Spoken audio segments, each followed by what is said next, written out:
ಚುಂಚನಘಟ್ಟ ಫಾಲ್ಸಿಂದ 1 kilometre ಬಂದು ನಾವು arch ಹತ್ರ ರೈಟ್ ತಗೊಂಡ್ವಿ. ಅಲ್ಲಿಂದ 1 ಕಿಲೋಮೀಟರ್ ಒಳಗಡೆ ಬಂದರೆ ಇಲ್ಲಿ ರಾಮರ ದೇವಸ್ಥಾನ ಪ್ಲಸ್ ಕಾವೇರಿ ನದಿ. ಸೊ ಈ 1.5 ಕಿಲೋಮೀಟರ್ 1 ಕಿಲೋಮೀಟರ್ ಏನಿದೆಯೋ ಈ ಸರೌಂಡಿಂಗ್ ಫುಲ್ಲು ಬ್ಯೂಟಿಫುಲ್ ನೇಚರು. ಆ ನೇಚರ್ನ ಕ್ಯಾಪ್ಚರ್ ಮಾಡ್ತಾ ಇರೋದು ಈಗ. ಸೊ ಇದು ನಮಗೆ ಮೈಸೂರಿಂದ ಆಲ್ಮೋಸ್ಟ್ ಒಂದು 50 ಕಿಲೋಮೀಟರ್ ಅಪ್ರಾಕ್ಸಿಮೇಟ್ ಆಗಿ ಆಗುತ್ತೆ ಅಷ್ಟೇ. ತುಂಬ ಒಳ್ಳೆ ವಾತಾವರಣ, ಗಾಳಿ, ಬೆಳಕು, ಒಳ್ಳೊಳ್ಳೆ ಎಳ್ಳೇರು ಮರ, ಕಬ್ಬನ್ ಗಿಡಗಳು ಎಲ್ಲ ಹಾಕಿದ್ದಾರೆ.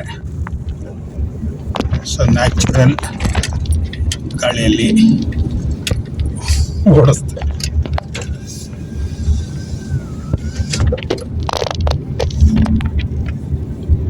ಸೊ ಈ ಒಂದು ದೃಶ್ಯಾವಳಿ ಅಂದರೆ ಈ ಒಂದು ನೇಚರ್ ಯಾವ ರೀತಿ ಇದೆ, ನಿಮ್ಗೆ ಇಷ್ಟ ಆಯ್ತಾ ಕಮೆಂಟ್ ಮಾಡಿ.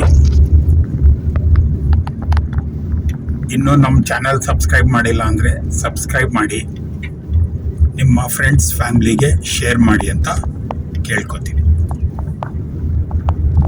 Keep watching Shri Vasavi consultants YouTube channel. So ಇನ್ನು ಹಲವಾರು ರೀತಿಯಲ್ಲಿ ನಮ್ಮ ನೇಚರ್ ಎಕ್ಸ್ಪ್ಲೋರ್ ಕೂಡ ಮಾಡೋಕ್ಕೆ ಪ್ರಯತ್ನ ಮಾಡ್ತೀವಿ.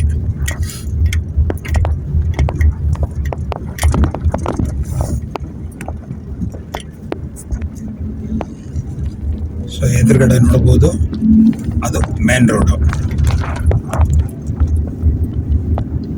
Thank you for watching Shri Vasavi consultants. ಇನ್ನೂ ನಮ್ಮ ಚಾನಲ್ ಸಬ್ಸ್ಕ್ರೈಬ್ ಮಾಡಿಲ್ಲ ಅಂದರೆ ದಯವಿಟ್ಟು ನಮ್ಮ ಚಾನಲ್ ಸಬ್ಸ್ಕ್ರೈಬ್ ಮಾಡಿ, ಲೈಕ್ ಮಾಡಿ, ಶೇರ್ ಮಾಡಿ, ಕಮೆಂಟ್ ಮಾಡಿ. Thank you.